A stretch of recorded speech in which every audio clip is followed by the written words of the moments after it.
Assalamualaikum warahmatullahi wabarakatuh.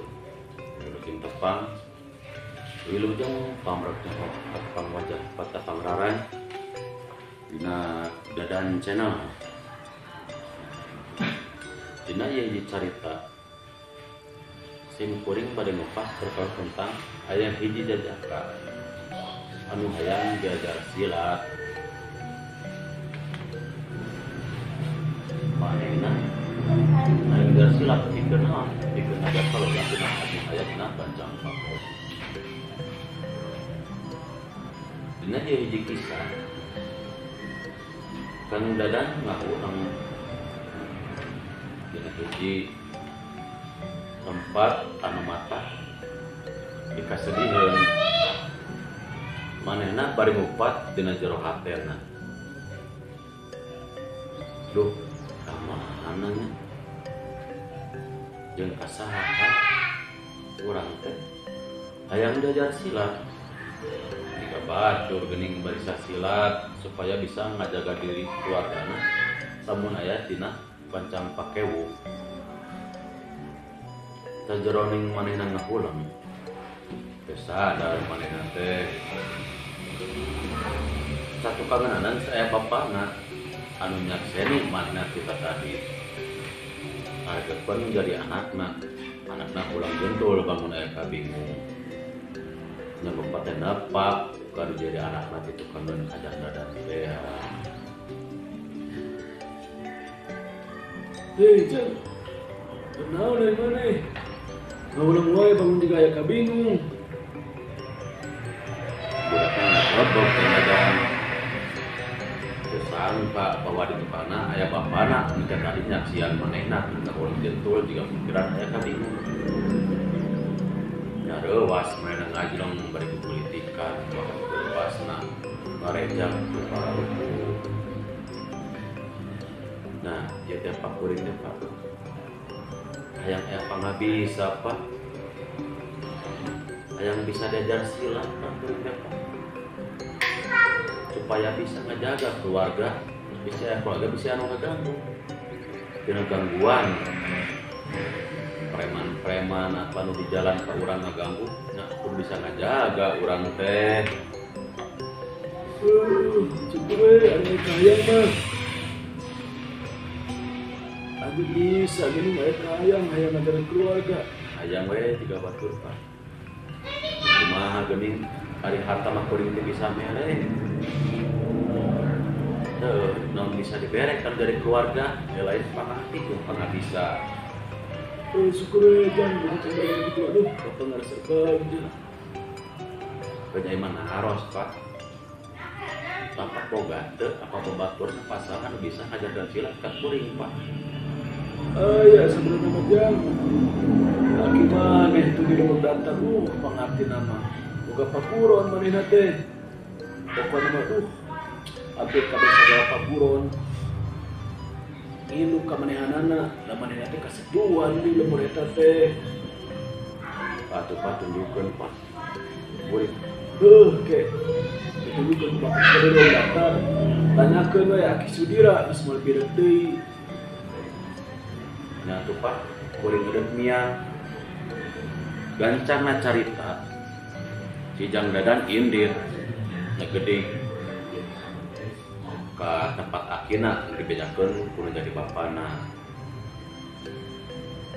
Perjalanan eta aya sakitar 30 pentingna kudu ngalijuk ka lembur akina. Nah, Jang Dadan teh persiapan atuh. Bari sagala dibawa, sagala sesepanan. Nya kudu buhi jeung kudu sampeu da aya anu sanes manggarana kagungan. Jeung kunaon na bertila eta perjalanan Kang Dadan ka lemur akina. Kusabab baheula mah dacan aya kendaraan. Sapeda ge hese. Anu boga sapeda ukur orang-orang tertentu anu jelemana rada araraya. Gancarna carita ieu Jang Dadan tepi ka tempat anu dituju bari nanyakeun heula kage ka orang lembur didinya ka lembur datar. Da bangun kebirek deui cek bapana teh bawa dinya mah akhirna mah geus tenar ka kawancara yang akhirnya teh tuh jadi kesepuhan di lemur eta teh pas kelarasan nanya ke nate aya pisan dia aki-aki keur ngadaweng balik semakin itu kelar depan lagi sedang bola acan. Assalamualaikum. Kemana Jang? Ngaruaseun jam dadan teh manehna ngawala iya ki abdi teh pada nyucuk nya nyucuk galuh di kapungkur eta teh kadieu teh kiwarang kalau dipujatan bapak Yang kayak naon Jang? ya abdi teh tuh kayak papa anak pisan sareng jadi aki cenah eta nu bisa silah cek bapak teh di dieu cenah Dari aki bisa Jang. Kalau aki jadi aki sudira Jang. lah pas kieu eta ki sudira asa kaparangan pisan atuh jika dina sinetron kinya Ngarana gak sudah ini Jang. Jika dia Jang sudah. Bismillah sebenarnya mah bapak mana jauh oleh kaya Jang. Kenal dari bapak mah nyaki nyak kuring ieu mah kapiwarangan gitu Pak ada urusan pisan kuliatan ramah gitu kuliatan bapak lamun hayang jajan silat tadi tuh kaki maneh cenah gitu kaki maneh mah di dieu geus sakala bisa jeung kesepuhan di dieu ge udah kebenaran aja gitu dipikap orang kusarare ya. Alhamdulillah kita kan banyak kita tinggal dorang aja. Terus ini mana mati 2 tahun ketukang tangis maka kita terus di obatnya buat tempat di pamuntangan.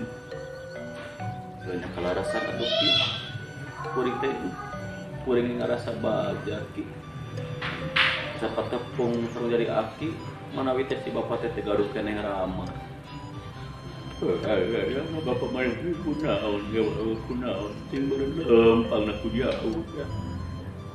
Oke, alhamdulillah sok atuh oke. Ayeuna abi ajarkeun sila ki. Sudah. Lah dia yang nyanyi. Ayo jangan istilahnya kunaon. Nah, itu namanya ki keur ngajaga diri we ki. Teu keur sombong.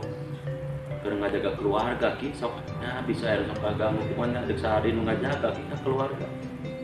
Da abdi mah harta teh bisa mere. Itu Pak, sagala ku teh bisa mah lain pangatip pikeun ngajaga keluarga. Da abdi budak panggede. Syukur aja mah. Kamu tujuan yang kuat tidak ayatkan. Ulah ke dipakai sombong dah. Moal ki atuh. Moal mau dipakai sombong ki. Gancangna carita. Dia si Aki ngajarkeun silat ke budakna. Teh mulai tampil mepet cukup jeung ilmu alimun teh ya. Ku aki sagala diajarkeun ka uyang diturutkeun anu wayahna udah sombong ulah da kabur. Ieu amanat ti aki. Nyaki. Kuring pada diuruk aki teh. Nya sok diajar. Pangitan tuntas caritana ieu hiji jajaka anu teu apa bahwa akhirna teh jaga silat karek apal biar mana budak ieu teu ngarasa bahagia melihat balik di kalembur boga paguronan nyaeta paguronan anu mata dikaserat ku di luhurna teh paguronan pokona mah geus mataku kawentar pokona mah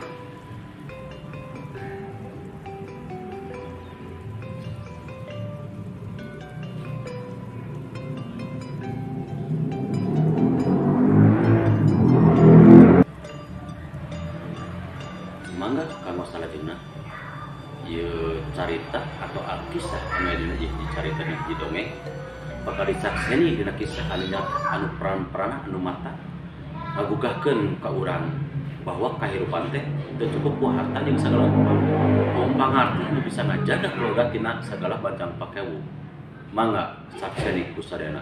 Assalamualaikum warahmatullahi wabarakatuh.